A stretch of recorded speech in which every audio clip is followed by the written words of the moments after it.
Mike Collins, but for today, how often are you reminded of your achievement? Well, if I go out back and look up in the sky and see the moon, I either I can remember where I was 20 years ago, or I can pretend I've never been there, and it works for me either way. Let's talk about this, because this is fascinating. I remember very clearly, I think anybody who was alive at the time does, I remember my parents waking me up, and we went down and we watched you guys land on the moon. No, you didn't. What? Because there wasn't any television. There wasn't anybody taking a picture. You watched animation. So you associated what you saw with... I have very hazy memories. I know. Hey guys, Sean from SGT Report here. Thanks for joining us. Get ready for a deep dive into deep woo. Joining me on this conversation are my friends David Weiss and Jaron from the YouTube channel Jeranism. Before we start, just a quick word about our sponsor. Well, more tyranny from Australia. Shocker. A new surveillance bill will allow Australia to spy on their citizens' internet activity.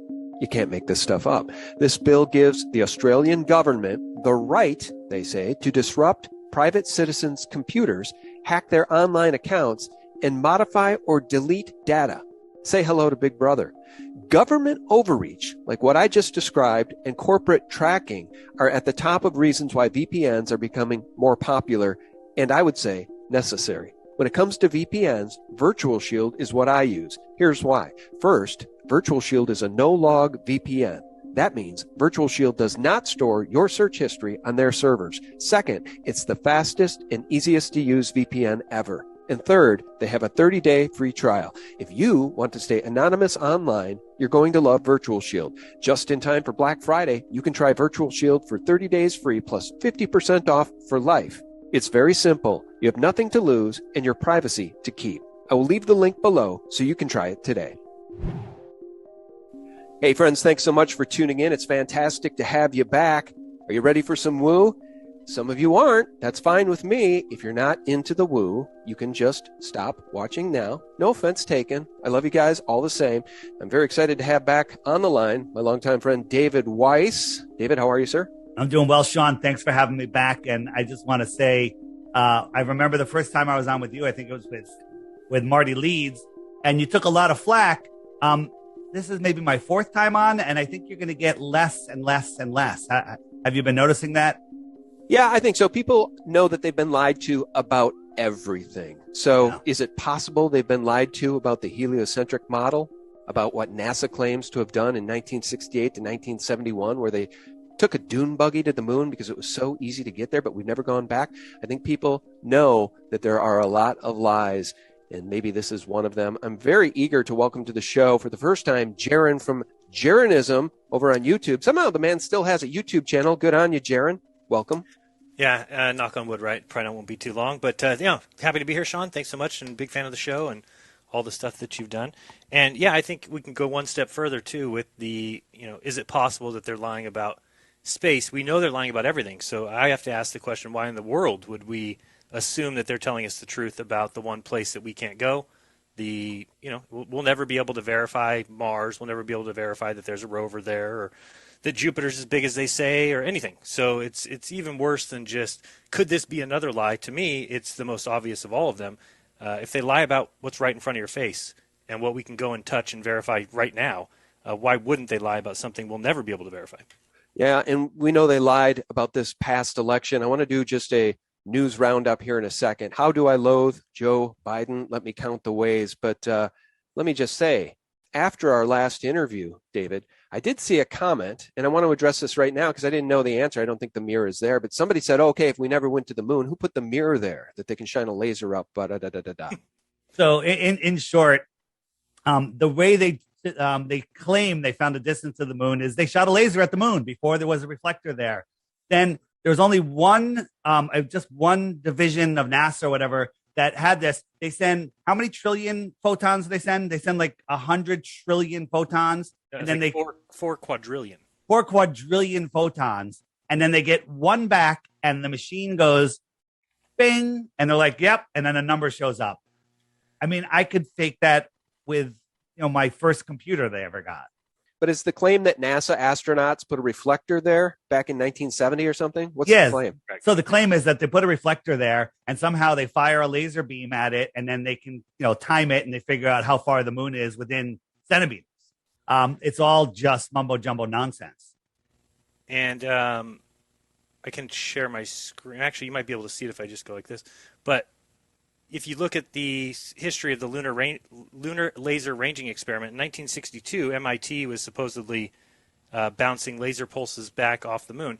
Yet everybody wants to say that the proof that we went there is that there are mirrors there that were able to reflect back. But, of course, if they were able to do it in 62, then the fact that they can do it now certainly isn't proof that they went there in 69. Yeah, well, a lot of people will recall, maybe not the younger folks, you'll have to look this up, but our beloved former president who was assassinated by the deep state, John F. Kennedy, recall that speech when he said, and we choose to do these things, go to the moon and these other things, not because they're easy, but because they're hard. Yeah, no kidding, they're hard. I think it was Werner von Braun who predicted, in the 50s, that they would need to construct a rocket the size of the Empire State Building to get to the moon. By his estimate, I think it was a 3-stage rocket.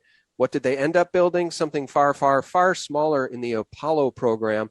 And again, it became so easy and mundane that they started bringing a dune buggy to the moon. If you buy that, my friends, I have a bridge in Brooklyn to sell you. Please comment on that before we do a news roundup, Dave. Yeah, so if you just look at the lunar lander, it's literally a hunk of junk. And if you look at the specifics where they had the rover in the lander, none of it makes any sense. And when you I'm trying to pull up a picture, I got this one. This is, I put googly eyes on it, but this is what they landed on. It literally looks like a 5th grade homeless tweaker shelter. And by the way, the lunar lander is said to have folded up into that lunar lander, right? Or, what did I say? The lunar rover is said to have folded up neatly into that lunar lander, right? Tell me how that works, because I don't even think that the architect forms, I don't even think the engineering data is available to prove that. And by the way, all of the telemetry data is gone. That all vanished. It was lost. All the proof that we ever went to the moon has been lost.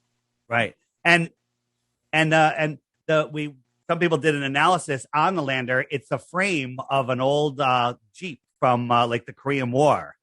The rover. The rover, yeah, the rover, not the lander. And this is supposedly a picture of the lander coming back to the orbiter and connecting. So there's 2 grown men wearing diapers in there.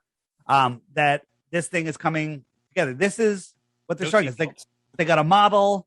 This is ridiculous. I mean, if you went to a movie and they showed you this, you would ask for your money back. Well, although really in defense of what you're showing there, that to me is one of the more believable pieces of footage, because I don't know what that would look like, right? So I could buy that as 1968 black and white. I'm sitting in front of my TV and I'd say, oh my God, look at this incredible accomplishment for mankind, when really maybe it was Kubrick directing the whole thing. Who knows? I'm glad you said that. When we talk about the current billionaires in space, I'm going to show you just a launch from yesterday. And I think it's worse than this, what I'm going to show you. But before I do that, real quick, let me ask Sean a question real quick while we're on that subject, though. Sean, so the part that I think, and my audience is tired of hearing me say this, but what I think is just appalling is that, Elon Musk for the last 2 years or whatever has been trying to land his Starship, right?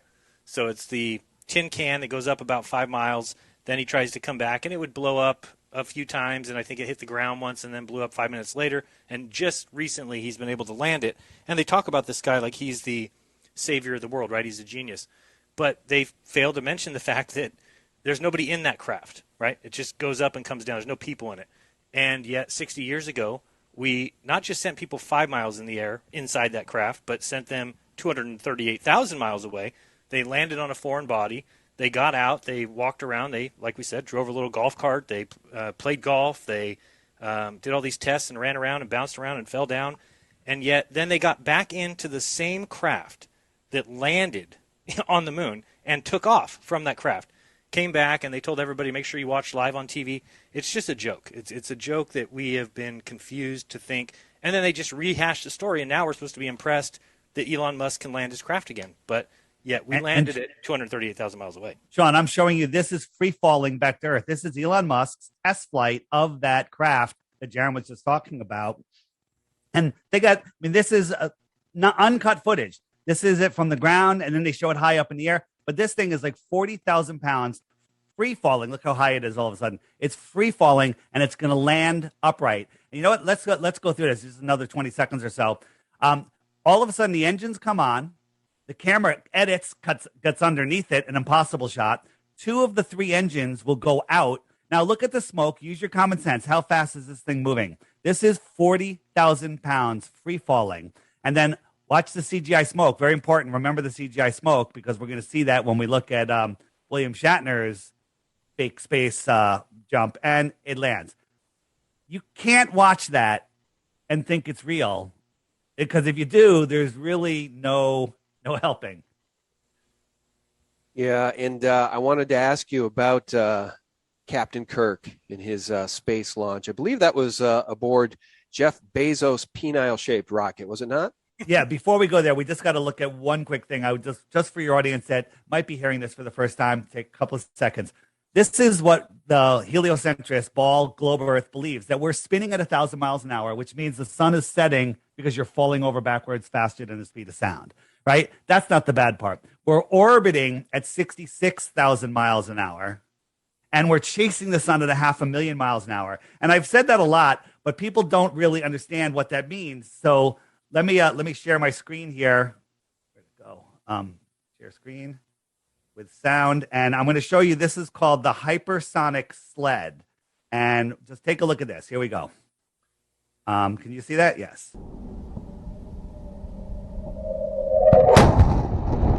So one more time. This is going by at Mach 8.6. Right? You have to believe that the Earth is orbiting the sun 10 times faster than that and chasing the sun in an elliptical. All of these are elliptical at 100 times that speed. But then when you go out in nature, this is what we have. Well, nature doesn't lie. And people do believe it, and we'll talk in a minute maybe about why people believe that and what people believed throughout history. Maybe we can talk about Copernicus. Maybe we can talk about the Vatican.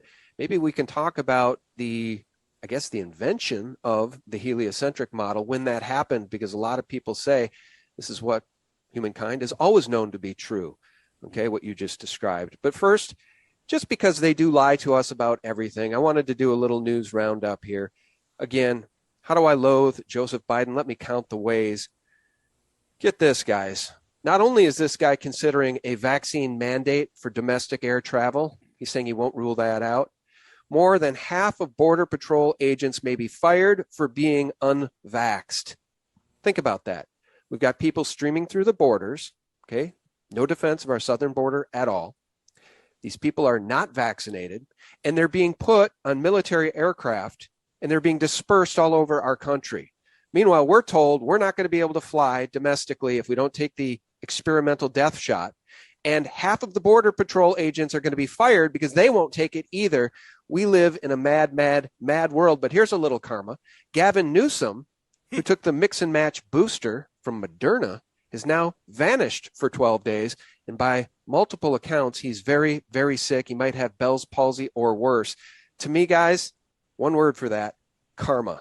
I wish karma back on all of these evildoers. These people are monsters, and they've sold our country out. Is there a better word to use than traitor, guys? I think traitor's too nice. Monster is might be better. And I can't be positive that he took it. I can't be positive that they would be dumb enough to have him take it. But who knows? You know, because could it be just a setup that they want people to start claiming he's dead and then he just reemerges? You know, I never trust these guys. You don't know how far they'll go. Or maybe they just take the vaccine because they think it is safe and they've fallen for this entire medical tyranny. Who knows? Well, the reason I wanted to bring that up is I just want to round out this part of the discussion as we go back to woo-woo and just say they've lied to us about everything. They say the vaccine is safe and effective. They say it's been tested. They say it's safe for kids. They say Joe Biden actually got more than 80 million votes. He's the most popular president in the history of our country. We call it the big steal. They call it the big lie. They literally lie to us about everything, and the mainstream horror media is in on all of it. So here's a question. If it's so easy to go to space now that Bezos is doing it, Virgin Galactic. Yeah, the Virgin Galactic guy is doing it. That billionaire is doing it. We've got Elon Musk doing it. What do we need NASA for? Okay, number one. And number two, how much money are we giving to NASA every year, guys, to do pretty much nothing? $63 million every day. Yep. $63 million a day. Okay. I think if we gave Dave $63 million and told him to do something for humanity, what we would expect in return, right? Let alone every day. And really, the tin can, the ISS has supposedly been up there for 20 years. I would expect there to be one discovery that people would be able to name, since we've spent so much damn money on that it has done. It can't even provide us with a 24-hour feed of the Earth. We have a craft that's supposedly in orbit at all times for the last 20 years. They can't strap a camera on that stays on for 24 hours. And going back to what you said about going back to some of its origins, right? I always like to tell two different quotes that got me going on this line of research a while back. But George Ellis, who people know, Dave went to space. That's pretty funny. Imagine if I had $63 million, right? I did this with $0. Yes. George Ellis, who's a mainstream physicist, recently made the quote of saying that he could construct a spherically symmetrical universe with the Earth at its center, and it couldn't be disproved with observations. And he said a lot of what cosmology does is it brings worldviews or philosophical criteria into picking their models. And he says, I just want to bring that out in the open because a lot of cosmology tries to hide that. When I heard that quote, I almost lost my mind, because what I'm taught as a student and as a young adult is that science doesn't lie. The point of science is to get to the truth, and it would never, fabricate anything. And here's a mainstream physicist saying a lot of cosmology, which is a science, tries to hide that. So they try to hide the fact that we could also be the center of the universe. So then you go before that and you get to where Edwin Hubble is the one that came up with the expanding universe, right? He's the one who said, I can see galaxies redshifting. And he was so appalled by, and I'm sure you've heard the quote before, where he says, even though this observation can't be disproved, talking about us being the center of the universe, it must be avoided at all costs. He said the absolute horror of a unique position has to be avoided no matter what. So they came up with the idea of spatial curvature, which is the idea that we live on a balloon, and that if you put a bunch of dots on a balloon and somebody starts blowing it up, all the dots get further away from each other. And that was their... So it wasn't like they said the observations say we could be the center or we could be on this balloon.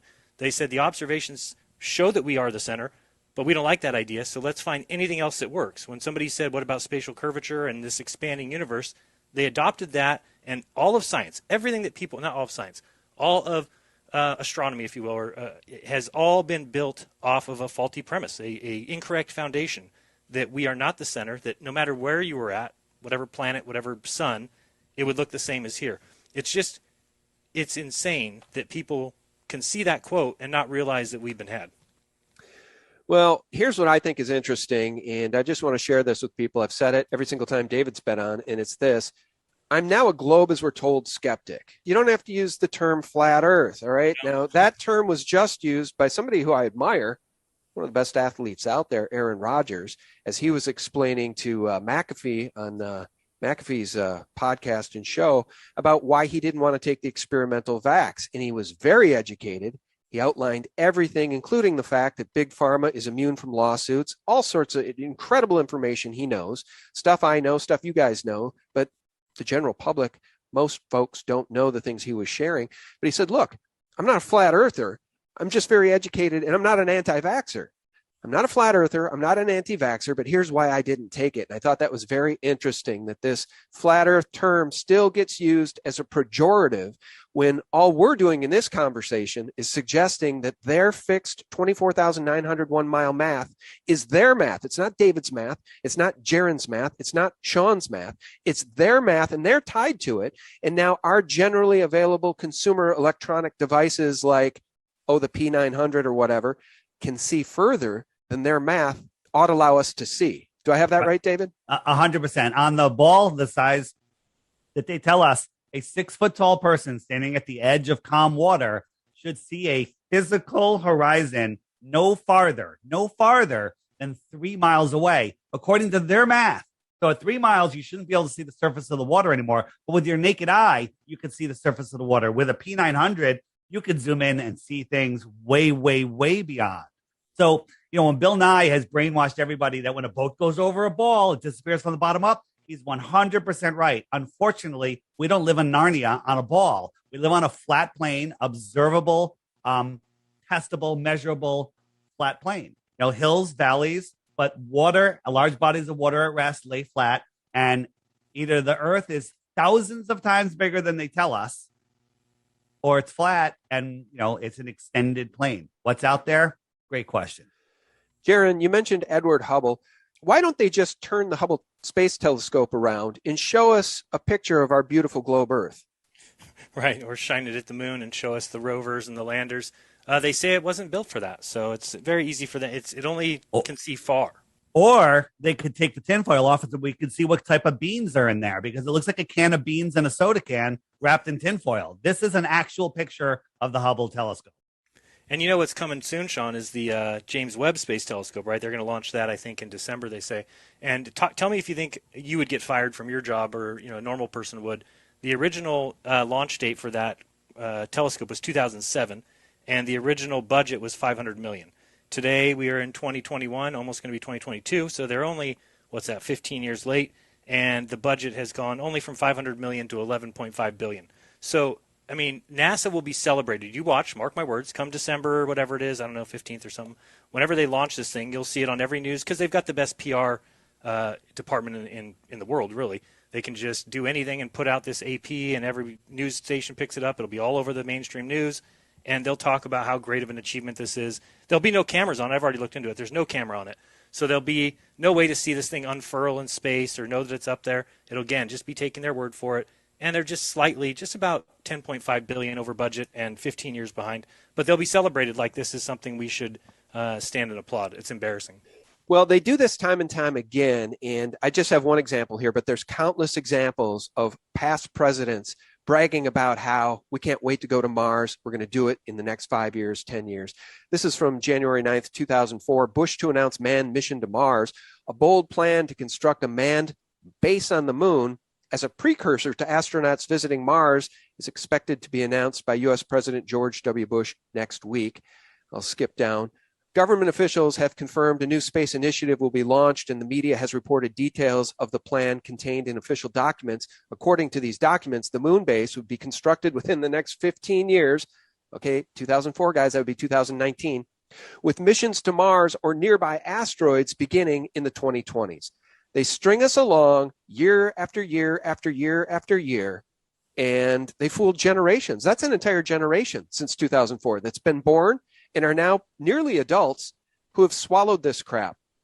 Right. And once you've swallowed that, imagine how hard it would be to admit to yourself that you've been fooled. So a lot of these people are just so gung-ho about space, they will stand behind it all just because they really, really, really want it to be true. And they'll make up any excuse, right? First it was space is hard.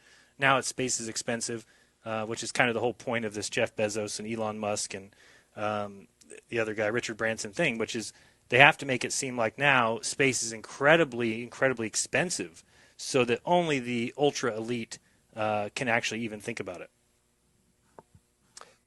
Well, let me do a screen share. By the here. way, I did a documentary called NASA Going Nowhere Since 1958. The point of the documentary was to show how every president has simply ping-ponged this idea back and forth. It's how they kick the can down the road. And I made predictions in it like that we would not go in 2024. What will happen is there'll be a presidential change again, and the new president will come in and he'll have a new directive, because this is what they've done going back as far as Kennedy, where every president just flip-flopped. And you even go through the entire, what a joke the shuttle program was. Imagine this, Sean. We had 6 crafts that could take up to 10 people or whatever it could hold to and from space. It could dock with the space station. It could do all, it's a magnificent, amazing feat of ingenuity, right? And yet they retired them all, put them in museums, canceled the whole program, and now, at least until recently, they were paying $88 million a seat to fly up there with the Russians. So it's just embarrassing that you would never do that. You already have a spacecraft that can get you to space, and they just gave it up. No, we're going to put these on the shelf. It's insanity what people have allowed them to do. Well, anybody who may be going to Washington, D.C. anytime soon, or if you live there, go to the Smithsonian and check out the lunar lander. They have one there, okay? It's the actual size. You go look at that thing and you tell me how that actually could have gotten men to the moon safely. It doesn't add up at all. Let me do a screen share here. And I still think they cannot decide whether or not, they can't decide whether or not stars can be seen in space. And I bring this up all the time because you can find astronauts saying all of the different possibilities. Either it's a pitch black, either there's millions of points, either you can see planets and you can see galaxies in the Magellan Clouds. But then you have other, Neil Armstrong said in cislunar space, which is the area between the Earth and the Moon, that there was nothing visible except for the Earth, the Sun, and the Moon, basically saying that you could not see stars. And so it's kind of embarrassing. And then you have Neil deGrasse Tyson saying, well, in space, once you get above the atmosphere, you would see tons of stars because the only reason we can't see them during the day is because the atmosphere glows with the sunlight. Well, even when like Shatner went up, and I don't know why he said this, but Shatner comes down and says that you couldn't see stars up there. So it's just funny that they never can get it right. I still, to this day, we have Leroy Chow, who's an astronaut, who said you can't see stars in space whether you're on the daylight side or the night side while doing a spacewalk. So they're just confused, and it's actually embarrassing. David, do you happen to have that video clip of Buzz Aldrin basically admitting to the child that it's because we never went? He stumbles. I love how these guys get older and then the truth just inevitably comes out, because the truth is the truth. And the lies get very difficult to process and to keep straight once you hit 80, 90 years old. I don't have the clip handy, but it's easily findable on YouTube. Jaron will pull it up. But is it interesting that the astronauts that went to the moon have a star on the Hollywood Walk of Fame? They're actor-nauts. They're actor-nauts. Actor-nauts. Okay. So I found. I'll just give me 1 second to find that particular part. Sure. So let want to talk about William Shatner going to space, a 90-year-old heavy-set man falling out of the sky. So what did we see that told William Shatner went into space? Well, we saw a rocket launch, and this is a Blue Origin launch. It's not the one he was on, where, first they have this very interesting shaped rocket because they are children. And whenever you watch a launch, there's edit. I'm counting the edits here. It's edit. And this is not a real launch. This thing is not going into space. Nobody sees it go up. They do it all different ways. Sometimes they launch something real, which I'm going to show you in a moment, but this is CGI. And as you can see, crazy camera shots, but there's a glitch that happened, and I'll back up and show it to you in a second. So we've been going for maybe 10, 15 seconds. There's been 6 movie type edits. It's the same thing.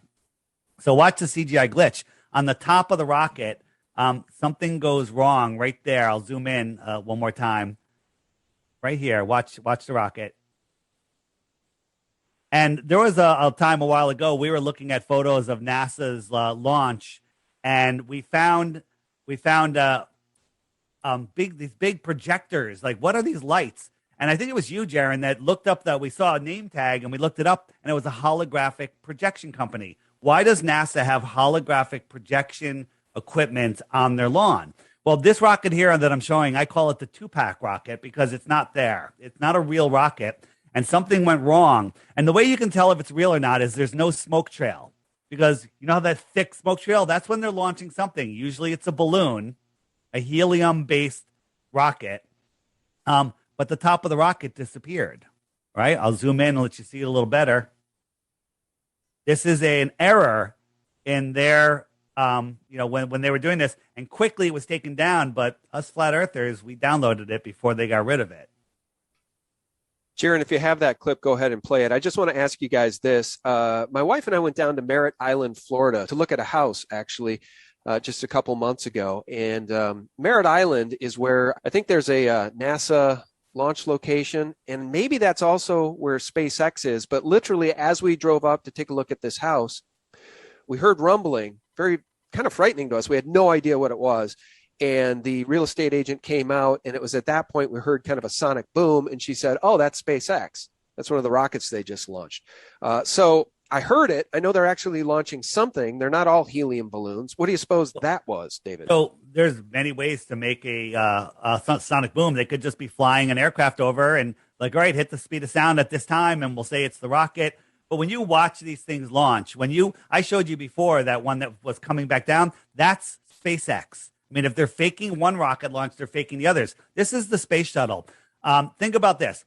This thing is 4 million pounds, okay? They show you that this, if you just Google space shuttle launch, you'll find this video. These people are 10, 15 miles away. They're not right here. This is editing.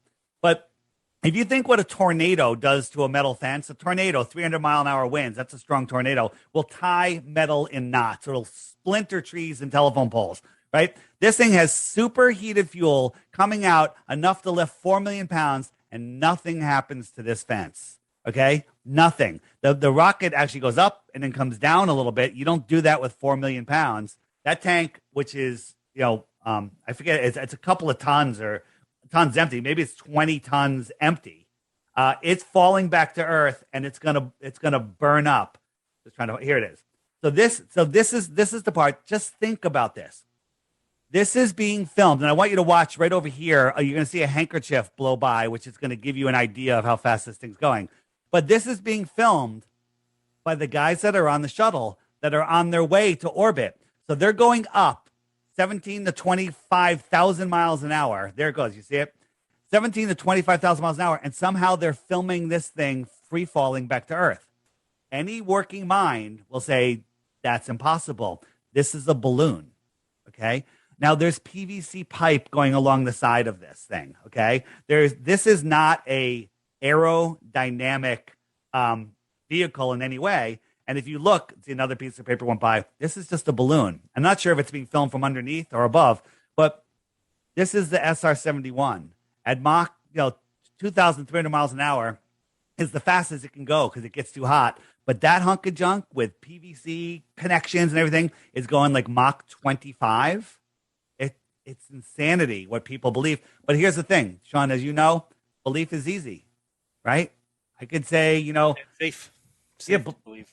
Belief is easy. I can tell you something like, hey, I've got 10 pencils in my pocket. Okay, you believe it, right? You have no proof of it. Belief is easy. It takes no effort. It takes no thought. Thinking about this world, understanding the lie. And last thing, and I'll throw it back to you guys, is this lie is so big that people can't see it. And people go, well, what difference does it make? I still have to go to work. That's where they got you. They want you spinning out of control, lost in space, not knowing who you are, hiding the creator. Because people that find the creator, people that understand the power that they have, are a threat to the powers that want to be. Yeah, I agree. Let me just say one thing about what you just took us through regarding the space shuttle launches. I bumped on some of those things you were saying because I lived through those launches. Okay, so I've got some cognitive dissonance as it relates to those launches. I watched them as a young boy, and but here's one thing I want to say that I think is really important regarding space shuttle launches is that the Challenger explosion that had all those astronauts on that vehicle that we saw explode when I was in school that very day. I was in high school when that happened. We watched the explosion over and over and over again. Okay, Did the you watch explosion it live, was real. No, but well, yeah. Well, I mean, they put. Well, I heard no, that they no, wheeled wait, the no. TV I to did the not watch the launch live, but the principal broke in, said there's been an accident. Then the TVs went on. Then we saw. Okay, but here's the thing: those astronauts said to be aboard the Challenger all have doppelgangers that are alive and well today, and I just want to point that out as it relates to us being lied to about just about everything. Twin brothers and twins. They always had twins that weren't around before and didn't attend the funeral. Didn't attend their sibling's funeral. None of them attended their sibling's funeral. Here's that video. I'll bring this up if you wanted to see this real quick. While Buzz Aldrin admitting to a child, I think, what the truth is.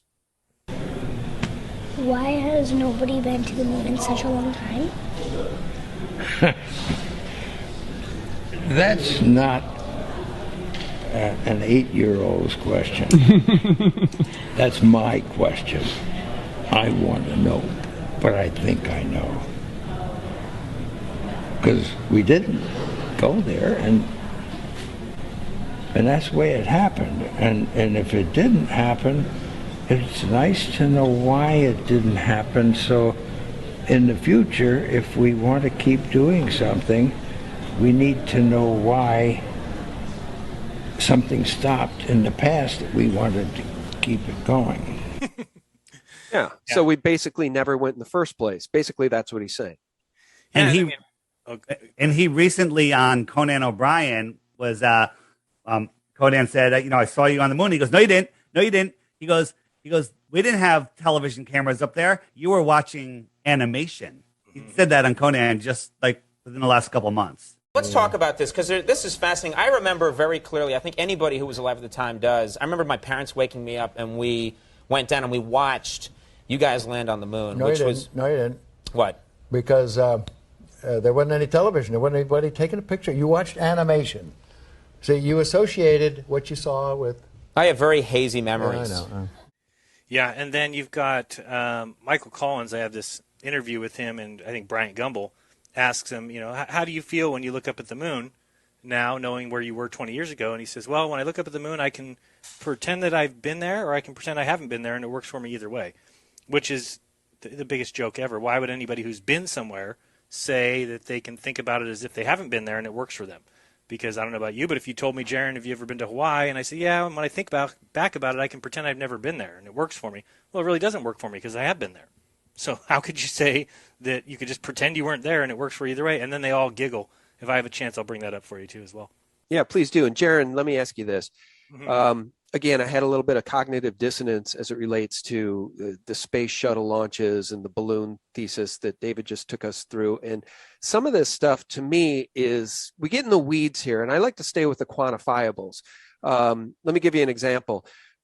On 9/11, we know that 3 towers were brought down with 2 planes. Nobody ever talks about World Trade Center 7. It's the smoking gun that they lied to us. The official story regarding 9/11 is not true. What happened to World Trade Center 7? Why did the BBC's Jane Stanley report about the collapse of that building 10 minutes before it collapsed? And then her signal fades, reporting live from New York City, and then the building collapses. Why did NIST take 6, 7, 8 years to explain the collapse of that building? Well, because they wouldn't account for the use of explosives. So here's the thing. Regarding 9/11, people get in this infighting over Judy Wood's thesis that it was some sort of directed energy weapon that brought the towers down. So what I guess I'm saying here regarding my thesis that I'm a globe as we're told skeptic, what are some of the quantifiables that I could rely on that back up my thesis that maybe they're lying to us about the nature of this thing we live on? What are some of maybe the top 5 or top 10 quantifiables? Well, they're able to always go back and correct things, right? So it's just like when our cameras and telescopes started to see further than we should have been able to, they were just able to invoke some 7/6 R, right? They're just able to say, oh, no, actually, there's a refraction, a standard refraction that we can actually see over the curve, and this is why we're able to see things that we shouldn't be able to. So they're always able to kind of destroy anything because they claim it's science, and people think science is true. So I don't know if that's what you're really asking, or you're talking about things that we can use to prove that they're lying? Basic proofs, yeah. So according to their math, as I said before, a 6-foot-tall person shouldn't be able to see the surface of the water beyond 3 miles.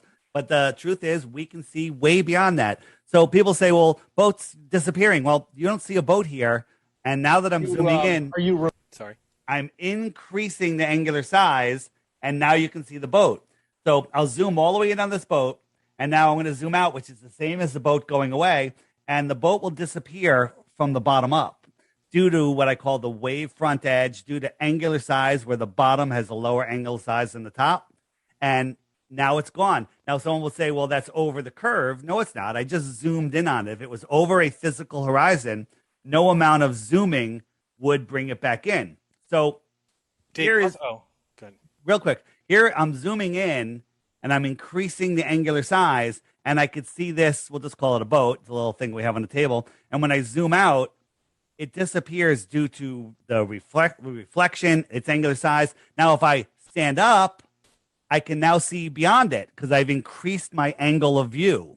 And globers will just say, if you go up, you can see farther because the Earth is a ball. No, when you stand up higher, you can see farther. Go to a football field, put a football on the 10-yard line, go to the far end zone, lay down on your ear, and look at the football. You'll see that football. It'll be on a horizon. You won't be able to see anything beyond it.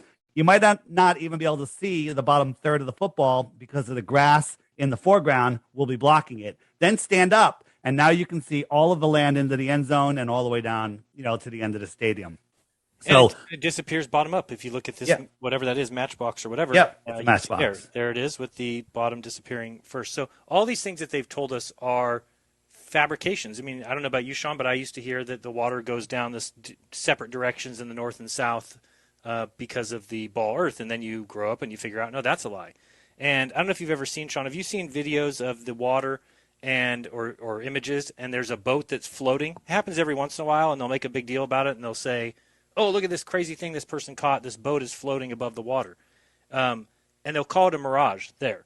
It's not a mirage. And what's embarrassing is that this is so easy to prove that that boat is sitting on the water, that the water continues out as far. And sometimes you can find the picture where you can actually see that line beyond it. Now, it just so happens that when you're looking through the most dense part of the atmosphere, right, which is going to be right against the ground, and you're looking across water, so it's the most disparity, or the most, right, because you got the water's a certain temperature, the air right above it's a certain temperature. So what you actually do is you lose the ability to see, and that's where we get that hard line where you can see there what they might call the horizon. And the problem with that, of course, is the horizon, even by definition, is an apparent location. Why? Because you can never get it or pinpoint it. Go ahead, Dave. So what we're seeing here, and there's all different things. And this, I see this all the time, except I usually have land behind me, which ruins the illusion. You got a monotone sky, no clouds. So this is just smooth water versus ripply water. So there's a breeze here creating a line. Now, if I draw in the horizon, now it doesn't look like the boat is floating anymore. Just ripply water, calm water, reflecting a sky. So you think this is the horizon, but the real horizon's way back here. Right. Yeah, so when I mention quantifiables, one of my favorites is the Suez Canal. Okay, so when we're told that the Earth is 24,901 miles round, there's a fixed math that they're tied to. So supposedly the Earth's curve is 8 inches per mile squared. So, Jaron, help me do the math. In the Suez Canal, which they never engineered for curve, and by the way, I can show a picture here, I'll splice it in, where you can see from above, maybe it's a satellite picture, I don't know what, but you can see the entire 120 miles and more. How many miles of curve are we talking about here that they never engineered for and that we don't see in that satellite photo? Isn't it like 6 miles of curve that's not there? I think at 100 miles, it's 6,000 feet, so just over a mile. Yeah, it sounds like it'd be just, you said 120 miles long? Yes, 120. About 2 miles of curve. Okay. But regardless, that's insane. And what's even more insane is just thinking, United, or let's say San Francisco to Hawaii. So that distance there, 2,500 miles, which is the same as like California to New York. But that is 760 miles of curvature. So, I mean, even to imagine a couple statues of Liberty stacked on top of each other of ocean water in some sort of curve between me and Hawaii is insane, let alone 760 miles. We don't even need to get into how many statues of Liberty tall that is. That is insane to think that there's that kind of standing hump of water. Here's this real quick. Let me show you. This is the, and I always bring up, too, the smiles that these guys give at the end. But here it is. This is an old interview with the 3 astronauts and Bryant Gumbel. Mike Collins, but for today, how often are you reminded of your achievement? Well, if I go out back and look up in the sky and see the moon, I either I can remember where I was 20 years ago, or I can pretend I've never been there, and it works for me either way. I'm going to assume that it was. And look at this face. Mike Collins, but for today, how often? I mean, he turns and looks at them after they're both laughing, and he's giving them a look, and they're both just jiggling. One time, we'll just watch the end of that one more time so you can see that look. There, and it works for me either way. I'm going to assume that it was. Very weird. Mike Collins, but for. Very weird to me. And I wanted to show you this Elon Musk thing real quick. Elon Musk, who we're told is like, some genius, right? I mean, I saw him say, number one, everybody knows him. Oh, by the way, here's another. When you see this is a mirage, right? You can see that the image of whatever this is has been flipped, but they call it a mirage when the boat sits up here, and there's no image flipping or anything. That's not what a mirage is. But Elon Musk, who we're told is this genius, I caught him saying this, and Sean, I don't think you've ever interviewed anybody this dumb in your entire life. Watch this. Can you explain basically the line of thinking that led you to the Starship design? Watch what he says here. I forget what I need to look at to look like I'm looking at the camera. So he says, I don't remember what to look at to make it look like I'm looking at the camera, which there's no human being that could possibly be that dumb. You obviously look at the camera. That's how you make it look. And he says, I forgot to know what to look at to make it look like I'm looking at the camera. Just things like that baffle me, that they think this guy is some brilliant, mad scientist sending rockets to the sky, and yet he doesn't know where to look to make it look like he's looking at the camera. And don't forget, he sent his Tesla into space. I think it's on its way to Mars. Well, and I think that's the ultimate psyop right there. That's how we know it's all a psyop, David. That's how? I think so. It's so easy. Like, we put a Tesla in a rocket, and then we're going to just let it, it's just nonsense. It's 100% nonsense. And then you saw that glitch. There's a glitch where they have a camera system too. And this right here is not as high as the space station. You can see the entire globe from lower than the space station, which can never see the globe. And it's supposed to be like I think you have to be like 8,000 miles away from something to see something 8,000 miles wide. They just forego that and just put this up there. Dave, do you have the image that shows that you can see the Earth through the wheel well? And another thing that Elon Musk said is he said, "Oh, we put the car up there. We didn't do any modifications to it. It's exactly as it is on Earth. We just put it up there." Of course, we know the paint would melt and everything else, so it might be behind Dave's head. That view there, when you watch the Earth come around the other side, and I'll tell you when to pause it, Dave. If you can look inside, I can't pause it. Okay, look inside the wheel well right here, and you're going to see the Earth appear through it, coming up right about. Give it a second. And when you see the Earth through the wheel, you realize that that's not a real car. There you go. See the Earth through it? Mm-hmm. But where's the front part of the car? That's not how cars. And you can actually see the real car sitting in a garage or sitting, and you can never see through the wheel well. There's brake pads behind that. There's disc, all that stuff that goes into the hood of a car. And yet in this world, they just can see the Earth right through the wheel well. Jaron, let me ask you, your logo in the background behind you over your left shoulder, there's lightning and stuff happening there. It just reminds me of sprites. Maybe those are sprites, but it just looks like lightning from my vantage point. Let's just talk about the sprites in the firmament. Let's talk about the dome. We see it in Hollywood movies and TV shows. The Simpsons movie was all about a dome. Let's just talk about quantifiables or non-quantifiables as it relates to this thing we sit on. What is the firmament? What are sprites? What do you really think is the nature of creation? I think it's a good question, but I don't know. And I don't have a problem with that. I don't have a problem with not knowing. I think that I would rather get to the end of my life and everything that I believe is false, as long as I came up with those beliefs myself, rather than get to the end of my life and realize I was right about everything, but every single thing was just handed to me. I can't imagine that the creator or whoever is in charge of this place would ever have expected or wanted us to just be nothing but little drones that sit in little desks and write down what the teacher says and then be able to regurgitate it and then go through life repeating those things over and over ad nauseum. There's nothing there. There's no growth there. There's no excitement there. It's just very mundane. And to think that the elite of this world or the rich and powerful sit around and say, how can we teach these children to be rich and powerful like us? How do we teach them to be so smart and so have this entrepreneurship in their mind that they're able to come and take my money and my family's wealth? The absolute opposite is the truth, right? You would sit around as a powerful person and say, how can we make sure these children never try and come and take our power and never try and take our riches? And so they've come up with a pretty crafty education program, right, that is mostly indoctrination with very little practical world skills. And so what do you get when you come out of school? You are, basically a leftist. You basically are a tax-paying citizen who will do whatever the government says. And that's pretty impressive on their part to create a program that has come out with that and that people can't see it. It's like Stockholm Syndrome, right? People are so in love with this government that they just trust them no matter what. And Sean, when a kid comes home from school, when a kid starts preschool, nursery school, the first worksheet they come home with, one of the first ones is the orbits of the planets and the moons and the sun and everything. They're indoctrinating us at such an early age. It's hard for most people to break. Now, most people, when they say, do you believe that Elon put a car in space? They're like, yes. And I'm like, did you watch any of the footage? No. Do you believe that we're landing rockets right side up? Yes. Have you watched any of the footage? No. And so these are people that just believe. I was that person too. I was just like, get out of here. This is ridiculous. And it's only the people that really look. If you Google flat Earth, you're not going to find anything other than what the elite are going to feed you. That's why, you Google flat Earth, you get all of their PSYOP videos that are out there. But if you really look, if you know where to look, and you take the time to think, use your God-given senses, and stop believing complete and total nonsense, then you'll see. Then you'll see why it matters. Then you'll see how they've gotten away with all of this insanity that's going on in the world.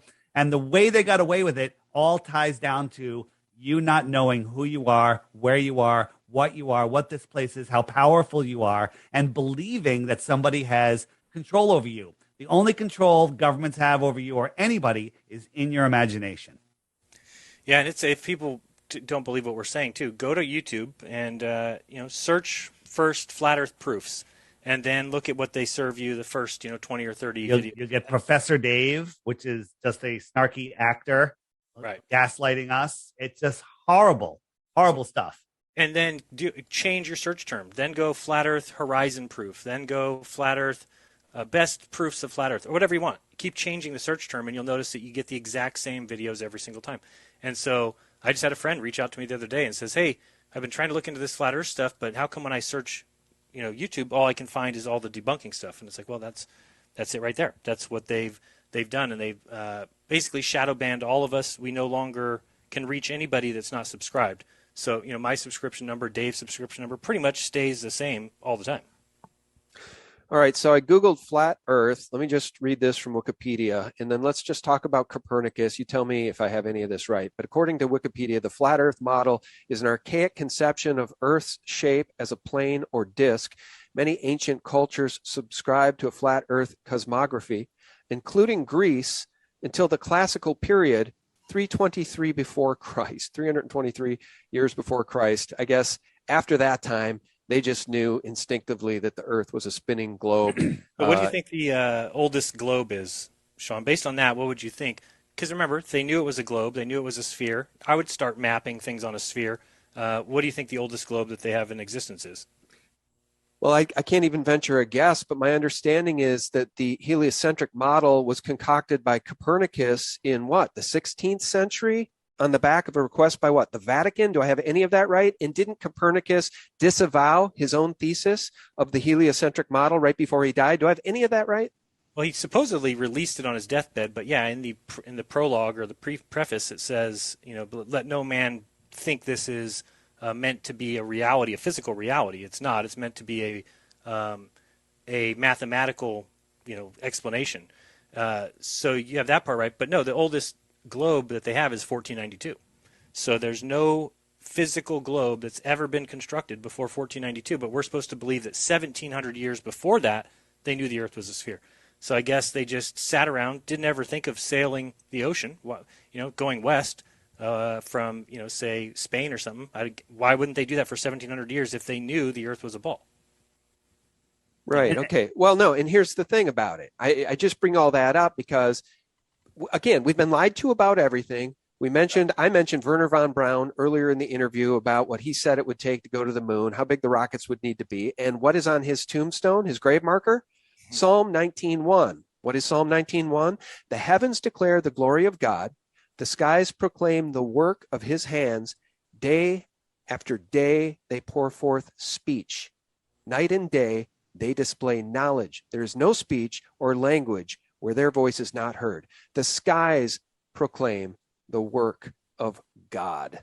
Wernher von Braun. Sean, and also Wernher von Braun, the story of Wernher von Braun, I think he was just a Hollywood actor, but he was a Nazi scientist brought over to run NASA. But in the 1950s, he wrote Project Mars about a group of people that went to Mars, and they were led by a guy named Elon. This is Elon Musk's rocket that he said recently that he wants to make it pointier. He wants to redesign it and make it pointier.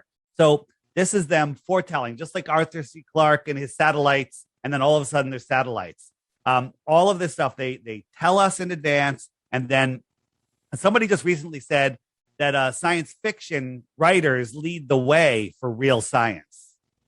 Yeah, they do. I bring it up indoctrination. I just wanted to bring this up. I saw this recently. I couldn't believe it. This is just a worksheet that they're giving out students in schools. So if you still have your students, if you still have your children in public education, what is the problem? Well, it's time to crack down because these anti-maskers and vaxxers are willfully negligent and causing death, injury, and possibly a killer epidemic. And the teacher says yes. And then they have to write all the things that anti-maskers are doing and how wrong that they are. And this is scary because you now have students coming home that think it's hilarious for it's a government conspiracy. Masks can compromise your immune system. They're making these jokes saying this is what they're saying, but the truth is, of course, that there could be no conspiracies and that science says that the mask works. And it's just sad because this is what you should expect. If your children go to public school, don't be surprised when they come home soon and start saying, even if you told them, no, I don't want you to get the vax, they're going to come home and tell you that they want to get it. I've heard that teachers are telling students the only way to be normal is to get the vaccine. That's And Sean- unbelievable. Well, it's totally believable. I mean, these teachers are just, the schools are so toxic. And, you know, the DOJ is going to label these parents who are pissed off about all of this Marxism being taught in the schools. The DOJ, under Merrick Garland, under this puppet president, this fake president, is going to label these people domestic terrorists. Are you kidding me? We've jumped the shark. Let me do one addendum here, one fix. I should have read that Psalm 19 passage from the King James Version, because the first line is the most important line, and it goes like this: the heavens declare the glory of God, and the firmament showeth his handiwork. So there you go, a reference, in my view, to a flat plane and a firmament created by God as told in the Bible. And I would just want to point out, all of our history telling us of all of these, people and mathematicians and all the stuff that happened. We don't have proof of any of that. But on the other hand, and I think I mentioned this last time we're on, I interviewed this woman, Ruth, 102 years old, back in February 2020. And I was interviewing her about the World's Fairs that she had gone to in New York.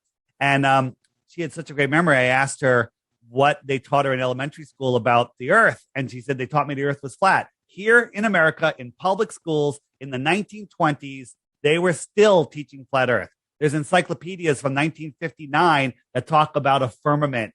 I think we talked about that in the past. But so anything before 1900, they're all just stories. And I don't know what's true. So, when you ask for verifiable stuff, let's not talk about stuff in the 1800s, because unless you know somebody that's still alive today, it's kind of useless to speculate. And I just think not enough people talk about the impossibility of the timeline anyway.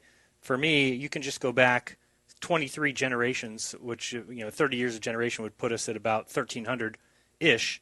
And even that far back, all of us have a billion grandparents. If you do I've got 2 parents, 4 grandparents, 8 great-great-grandparents, 16, so on and so forth.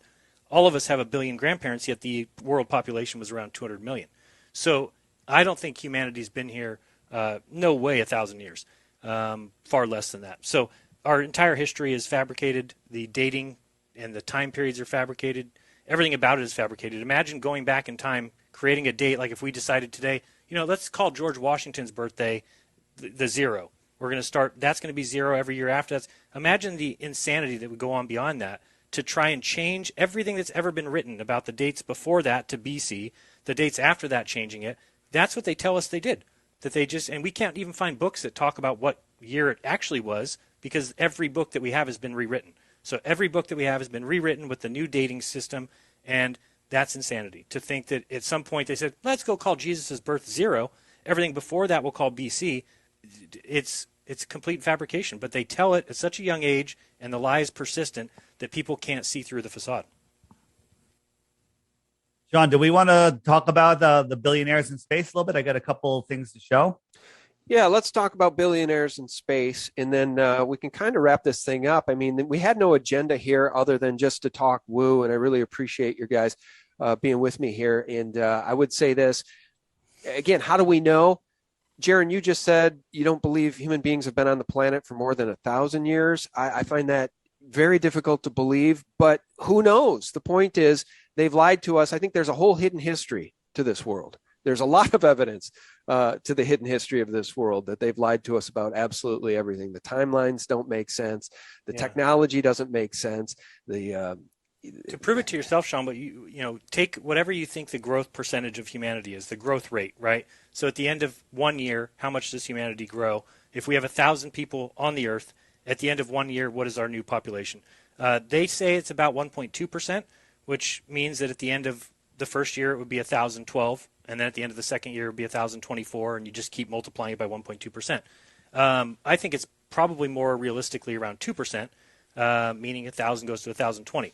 And that includes all deaths and all births, right? So we don't have to think about death rate. You're just thinking, how much do we increase? Well, do the mathematics on if you started with 2 people with a growth rate of 2%, you would be at 10 billion in less than 1,000 years. So where they say 7 billion, whether or not people believe that, I don't think it's probably off by more than a couple billion. And so to me, that kind of human race could come about very, very quickly. We don't need 10,000 years. All these long dating periods, to me, are just trying to fit this whole, evolution narrative and long time periods, and that we can date rocks, and I don't believe any of it. But again, I was in the same way when I first started hearing people talk about. I don't know if you've ever looked into Fomenko and his new chronology, but when you start looking into it, you realize that it's a lot of the history that we're told are fabrications and retellings of old stories, and we don't even have old books that we can reliably date much longer than 1,000 years. Well, I'll say this, and then Dave, you can take it away with billionaires in space. They lied to us about everything, including, as we're having this conversation, COP26, climate change. Human beings are the enemy. They hate us. They hate us. They want us gone. They don't want us having any access to affordable forms of energy. This lunatic puppet president killed the XL pipeline on day one. Now he's saying he's going to kill another pipeline amidst an energy crisis where my local energy company, XL Energy in Minnesota, wants to raise our rates 20%, they just announced. You know why? So they can fund solar and wind. This is all BS. And by the way, next time you're on an airplane, friends, flying from Colorado to Minnesota or LA to New York, think about the claim that the world is overpopulated as you see nothing for miles and miles and hundreds of miles, just wide open spaces. It's bullshit. It's all bullshit. They hate us, guys. We're like the Amazon rainforest. I think you can fly for about 4 hours over the Amazon rainforest and not see anything but the Amazon rainforest. And if you've ever flown for 4 hours, that's a long distance to go. Yeah. All right. So billionaires in space. I just want to make this point. We're told that Elon Musk is the world's richest man, or is it Jeff Bezos? I can't keep track. That's one generation of wealth. So never mind the multi-generational central banking families. Forget those guys. There are no such thing as trillionaires. Just the billionaires, the front-facing rich guys we see, the Forbes 100, the top 400 richest people in the world. Never a Rothschild, never a Rockefeller, never a Windsor. All right, billionaires in space. So we're told that Bezos and Branson went up into space. They had 4.5 minutes or so of weightlessness, but we never see more than a few seconds. There may be 5 seconds. They always have a girl with long hair flipping around. This is what's called a zero-G flight. And they use all different techniques. But what we're seeing here is a zero-G flight, and Richard Branson's not having a good time if you look at his face. And a zero-G flight, for those of you that don't know, is like a 747 or whatever plane it is, and it does this parabolic arc, and you can get like 20 to 45 seconds of weightlessness. So that's all they did. They filmed that a whole bunch of times. They edited it together. He lands on his glider and does a press conference and says he was in space, when this thing probably was filmed days earlier, weeks earlier, who knows? But, you know, they just outfit it to look like his silly plane. The other thing is, looking at Bezos, this is Bezos's rocket, his penis-shaped rocket. I'm saying what's, you know, the way it looks. And they always film it like this. Like most of the time, it's got this funny motion because they're laughing at us. They're literally laughing at us. But think about this. If you go to a bike race or a marathon or a stunt car race, you know, wherever you got Evel Knievel's jumping over the canyon, what do they always have there? They have ambulances. Okay, so William Shatner, a 90-year-old man, launched up into space, coming back. When he lands, look how slow this is going. And now this is just a movie. Edit. Look how hard this thing is hitting the ground, with a big fat 90-year-old on there, and no ambulances show up. Just an inside news crew, not any news agency, just like Elon's guys, and they're all telling stories, and Shatner's doing his horrible acting. Oh, the blackness of space, and it was like death, and it's just nonsense, and they want us to believe this is real. Now, there's a camera shot of inside when it hits the ground. I want to see the reaction of... Oh, yeah, they don't show that. And but look, can I just say, the devil's advocate, not everything has to be CGI. I mean, they can fake stuff. They can fake rocket liftoffs. They can fake all that. But you know what? It's like dropping... This is real. This is real. Right, right. There's nobody on it. Okay, exactly. What I'm saying is you could drop that thing from a Boeing, all right, at 35,000 feet. Right. Like that. So, right. So elements of this stuff is real, but the whole story is concocted and patched together. I'm in the same belief that I don't even think I don't put it past them being able to do what Richard Branson says he's doing, which is basically a reverse bungee jump, and it's a parabolic flight but a lot higher, right? So you basically throw people up as high as you possibly can, and then with those wings that kind of unfurl, you can kind of float down at a speed that allows people to float inside this craft. So I don't put it past them being able to do that. But they go around telling people, oh, they've been in space, and it's just a lie. It's an absolute lie. And I don't think they'll ever take people up there. Like right now, they are claiming they're going to, but you'll see, I'm guessing there'll be an accident or something like that, and then they'll say no. And already as it is, it's too expensive for anybody to go anyway, right? And it doesn't even make sense. Think about what Richard Branson's plane does, and he's charging people, I think it's $600,000 a piece. That's insanity, to think that a launch of a plane that goes up and then unfurls and floats down would cost multi-millions. So that footage behind you, David, is that from the Apollo missions? This was Apollo missions, correct. So this is my point. This is my point. It's all a movie.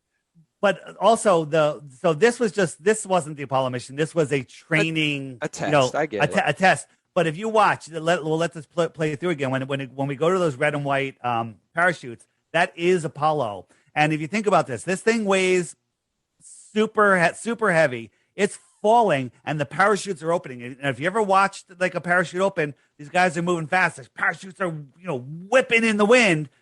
You'll watch these things. This thing's barely moving. Right? Watch when it starts to fill up. Whatever this is, it's moving really slow. Really slow. Because if this was still free falling without these things being opening up, they'd be going hundreds of miles an hour. This is not. This stuff for me, this gets into it's like it's conjecture. Look at this. Look at that. That's not moving hundreds of miles an hour. Yeah, I see what you're saying. Because I'm in the same boat. It's just too easy to drop that out of a plane and go pick these guys up out of the water. And what do? They send some Navy cruiser with some 3,000 crewmen on there, and they tell them, hey, you guys are going to pick up these guys from space. And so they go out in their boat and they're looking around and they drop it out of a plane. These guys go and get it. And just imagine that right alone by itself allows those 3,000 men to go home and tell all their family about what they just went through, what they saw. And it's the reason why they tell us that through the Apollo program that they passed out the construction of the Saturn V and everything to some 20,000 companies and 400,000 employees. And the reason why they did that is so that everybody in the country at that time knew somebody who worked on the Apollo program. So you could never say, I don't think that they went to the moon. They'd be like, how dare you? My grandfather worked on the Saturn V. So everybody knew somebody, and that's not at all what you would do. If this is your first time going to the moon, you would want that as controlled as possible. You would never pass out the construction of this craft to 20,000 companies because there would be no way to keep it in line and to make sure that there's no mistakes. So it tells me that everything that they've ever done, NASA's done, has been nothing more than PR. It is, like you said, it's a movie. It's meant to, and hey, don't get me wrong, they inspire people. So if that was their goal, they do it. There's people who are inspired because they think they can go to the space, and there's people who now talk about living on Mars, which is a joke. Why would you want to go live somewhere that you can't live without being in some sort of bodysuit? If somebody told us they were going to go live at the bottom of a volcano, we'd be like, well, why would you ever do that? And if they just said, well, just because we want to go prove that we can, that's insanity. Well, nobody's ever said they wanted to do that, so why do we want to go live on Mars? It's just stupid. Right. There's no atmosphere there. They have to terraform it. Yeah, it's crazy. Why don't they just build a dome in the middle of the Ethiopian desert? At least we can get some railways to bring supplies there. Let me share my screen real quick. This is Chris Hadfield, the astronaut, who was talking with Shatner before he went up, and listen to what he tells him. Retired Canadian astronaut Chris Hadfield joins me now to talk some more about this. Thanks for your time tonight. Good evening, Morella. So you actually sent a message to Mr. Shatner. What did you say? Well, we chatted back and forth, wishing him well, telling him to absolutely revel in the experience, and to make sure he doesn't get all caught up trying to record it or something. Have fun, Interesting. I can't stand that guy. I'll tell you why. Do you guys remember those? And I think they probably still have them. The master class. You could be taught music by a musician, cinematography by one of the great Hollywood cinematographers. This guy had his own master class, and there's a spot with him. I don't have it in front of me. It's on my other laptop, which is being recorded. If you're watching, but there's a spot, a master class television commercial with Chris Hadfield, where he says, when you go into space, boy, I can't recollect exactly what he says, but he says, you can't just cross your fingers. And he holds up his Freemason, his Masonic finger crossing, where he's got, boy, I'll try to find the picture, but I'm doing it right now. You guys can't see it, but he's crossing all four of his fingers on each hand and holding them up. Yeah, they love flashing. Very Masonic. They love flashing their signs.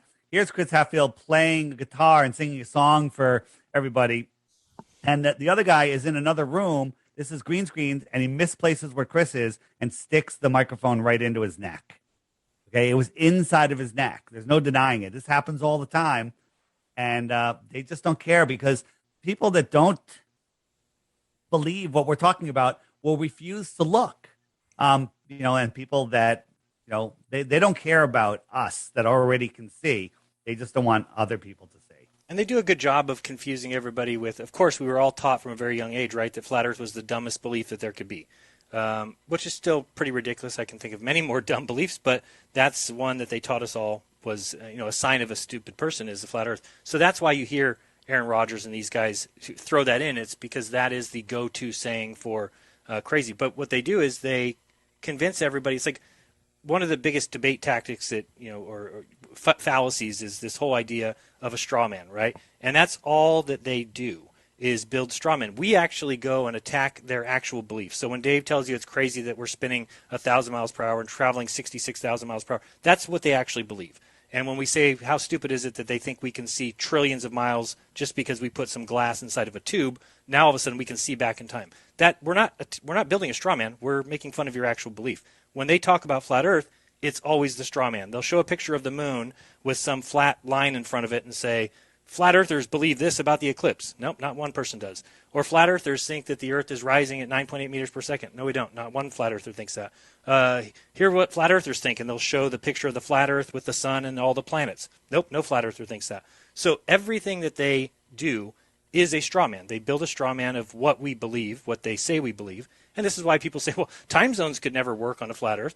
Well, that's because people are under the assumption that we must believe that the sun, like they believe, is 867,000 miles wide. If you're listening to this, go outside today and look at the sun and just think that you've been told that that sun is 867. You can't even imagine something 10 miles wide, 20 miles wide, 867,000 miles wide. And why do you believe that? Simply because someone told you, and you have no way to ever verify it or prove it. And it just goes on and on with all their nonsense. It's 93 million miles away. And all the mathematics that go into it. And then people think that mathematics equals reality, when they don't realize that there's a difference between the mathematics that you're using when you've already proven your items, right? So if I say I've got 2 pencils and it equals 4 pencils, yeah, I'm showing you the 2 pencils and the other 2. You can't then go to space and say, oh, well, these orbits are working with and then the math works, so therefore it's true. No, you have to first prove to me the size of those planets, the distances that they are, what they're constructed of, and of course we don't get any of that. Boy, you're getting me all riled up. All over the place, sorry. No. I'm all riled up. I found that Chris Hadfield commercial for Masterclass. Meet your new instructor. Chris Hadfield teaches space exploration. Look for the finger crossing. No astronaut launches for space with their fingers crossed. That's not how we deal with risk.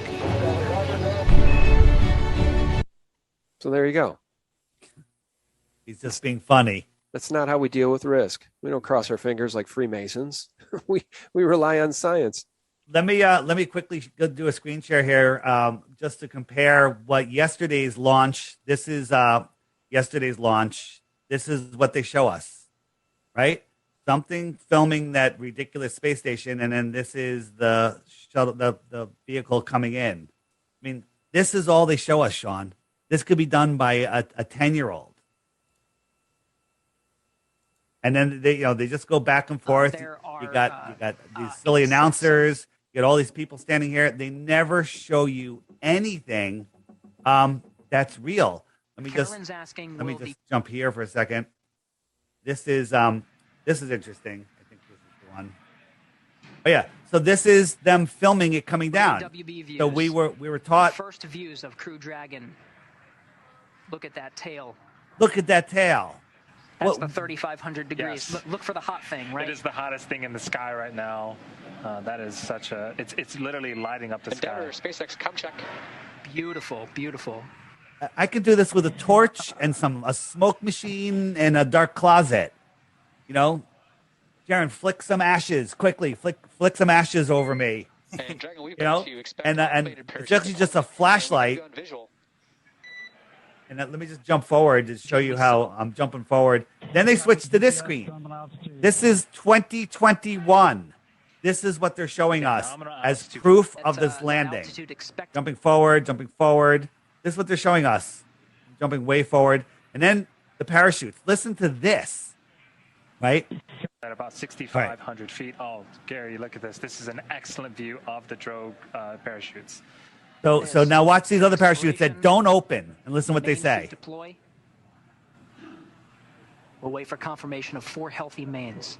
4 healthy mains. Count them. Uh-oh, one's not looking so healthy.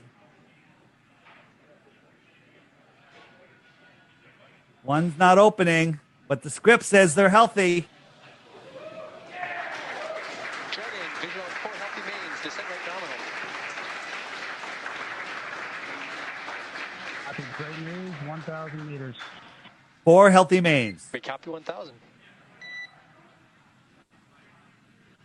They're very I healthy. can't ask for anything better. We got confirmation of, you heard on the loops there, 4 healthy mains. Descent rate is nominal. That means we are expecting All splat. right, this is what they're showing us, Sean. It's the same stuff from 1960s. It's just ridiculous nonsense. Let me share one thing, and then I'll be done. I'll shut up for the rest of the show, I promise. So this is just kind of going off what Dave did, too. This is at my house with 99 cents. I'm able to do this. Let me make it a little bit bigger for you. Jaren's house is in space. Didn't he tell you? Yeah, I'm up on orbit right now. And again, this cost me 99 cents to put a simple green poster board behind my window and show you what it looks like from space. So, it's just when something can be so easy for me, imagine what you could do with, the kind of budget they have. And then I just wanted to show this, that everybody talks about, the sticks and shadows experiment that was done by Eratosthenes supposedly 2,300 years ago. And they make it sound like it's just proof, right? Because he measured these 2 different shadows. They were different lengths at 500 miles apart, and therefore the Earth is curved. But just taking these 2 pens on my granite countertop, which is flat and not curved, and using a small local light, like we believe the sun is, you'll notice that the shadows are much different. And if I measured the difference between those angles of those 2 shadows, I could not then infer that my countertop is a sphere. So again, they tell a story, they give you the facts, like the sun is this size and all its light is parallel. Well, yeah, if that's your belief, if that's the truth, then you're right. Then it would be very difficult to have different shadows. The problem is, of course, we don't believe that. So they always build these straw men and make it seem like they've disproved flat Earth, when it's like, okay, now use a local small sun and you'll see that angles could be different. When the sun's on top of the yellow marker, there's going to be a longer shadow in the pink. Doesn't mean that I can then do the mathematics and come up with the fact that my countertop is a sphere. All right, I'm done. You actually can do the mathematics. Yeah, and then you can. So I mean, it just baffles me. And then you can go into. I was at the end of that Flat Earth documentary where those guys lied about my experiment. They completely and totally took one little scene out of 4 hours of observations and different outcomes and put it at the end of their movie and inferred that I proved that the Earth is curved. So now again, did they do a good job of maybe convincing thousands of people that the Earth is curved? Yeah, but they did a better job of convincing me that it's not, based on the fact that their only possible chance of finishing that movie the way that they wanted was to tell a lie. That's anybody who's got to lie. You don't have to lie to get the truth across. If the Earth is curved, you don't need to lie about my experiment to prove it to people. And once you do, well, then I'm on to you. Well, we live in a world of lies. If you have an issue with experimental vaccines, you're an anti-vaxxer. If you have an issue with the heliocentric model, you're a flat earther. It's always pejoratives because they don't want discussion. They don't want conversation. They don't want exploration. They don't want critical thinkers. They don't want free minds. They don't want freedom at all. So as we wrap up this conversation, I want to thank the audience for going on this meandering journey with us, this journey into woo. If you guys want to learn more, I'd highly advise you to go over to YouTube while you still can and subscribe to Jeranism. Is that the name of the channel there? Jeranism? Yep. Mm-hmm. And Sean, let me share one more thing before you wrap up. People think that, they're flat earthers there's just a small fringe. They're not. This is my app, the Flat Earth Sun, Moon, and Zodiac Clock app, and I added the friend finder on it. This is just the people that are near me, okay? Within 50 kilometers, I have 217 people that are near me, and you can communicate with these people through the app. You can find other people that are like-minded, and there's people already getting married because of this. They're finding people, and they're just, it's an amazing, amazing app, and it's called the Flat Earth Sun, Moon, and Zodiac Clock app. More importantly on the app, if you're new to this, every day featured video, and I'll feature this video on it when it comes out. On the bottom left, you have the featured video, and I tell people, Watch the featured video every day for 2 weeks, and then you too will lose the respect of your family and friends because you'll be a flat earther or at least a globe denier like Sean. Okay? And the app has all the resources you need. The question mark will show you all the questions that you're going to ask. Hey, what about seasons? What about eclipses? What about ships over the horizon? And that brings up playlists of videos that YouTube is hiding from you. So check it out. Read the reviews. Don't buy the app. Just go check it out. It's in the Google Play Store. It's in the App Store, and it'll be on Amazon, I think, next week. Check it out. Read the reviews. And yeah, and if people want to find me, if you haven't looked into Rockfin yet, ROKFIN.com, it's a place where creators are starting to assemble, and it's allowing free speech. So there's a lot of people there. Myself, Globebusters, Crow 777 is there. I heard Owen Benjamin's going to end up there. You got some people, mainstream people like Jimmy Dorn and kind of people like that. Nathan Stoltman is there. Who else am I missing, Dave? You've got Brian Stavely and Karen B. And there's all. It's a growing community. And Sean, maybe you want to look into going over there too. Yeah, so they allow free speech, and it's $10 a month, and you get all the content, every channel that's there. But if you go to rockfin.com/Jeranism, I just feel at home again. If you remember what YouTube was like 2015, is how it feels to be at Rockfin now. Do we have enough audience there? No, maybe if I'm lucky, I get a couple hundred views live. So it's not as good as YouTube, obviously, but we want to grow it because anybody who's welcoming, and will it be around forever? No, I'm sure it'll be just like every other platform that comes and goes. But for now, it's pretty nice to have a place where we can speak freely. And I do like the first half of my show on YouTube, or the first couple minutes, and tease what I'm going to be able to talk about. And we can actually go over there and talk about the vaccine and talk about like grown-ups, heart problems that come with it. Yeah. Well, I've heard of Rockfin, and I'd also advise you, maybe Jeranism, check out BitChute if you're not on BitChute. BitChute does better for me than even Rumble. I know there's a large audience on Rumble. I'm there too. Odyssey. Boy, it takes time, though, to upload in real time, doesn't it? You can only upload to so many places. So primarily I'm on BitChute, Rumble, Odyssey, Gab. Can you do live streaming at Rumble or BitChute? I believe you can do live streaming on Odyssey and potentially possibly Rumble. I'm not a big live streamer, so I don't really know, but Rockfin you can, huh? Yeah, right. That's kind of the good thing about it. Sean, anybody that's listening, if you have an audience, if you know of a podcast, if you that wants to talk flat Earth or even thinks flat Earth is stupid, check me out, flatearthdave.com. There's a booking link there. Let's get this word out, because the only way we're going to get if we get our freedoms back, if we get them back just for a little bit, how long are we going to be able to keep them if we're lost in space spinning out of control? This is one of the most important messages going out there. And when people wake up to the flat Earth reality, or the globe deny, just not a spinning globe flying through space, that's all you really need, then everything changes. And we're growing, as you can see, with all those blue dots. So help me get on other shows, spread this word. I see a tremendous growth this year. We just had a conference in South Carolina, and there was so many new faces. So it's growing, and people that are listening, if you can help me get on other shows, flatearthdave.com. Thanks for the plug. Yeah, and by the way, I would just say this as we finish up here, guys. Why do we have these conversations? Well, for a variety of reasons, not the least of which is this subject led David Weiss back to God.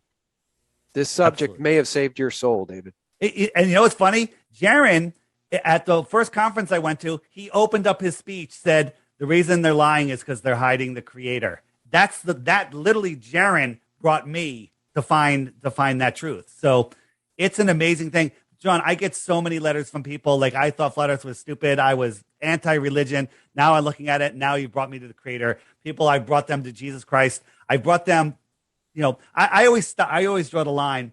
There's a creator, and that journey is your personal journey. It's not me to tell you who that creator is. I'm just going to prove to you there is a creator, and then you have your personal relationship with the creator.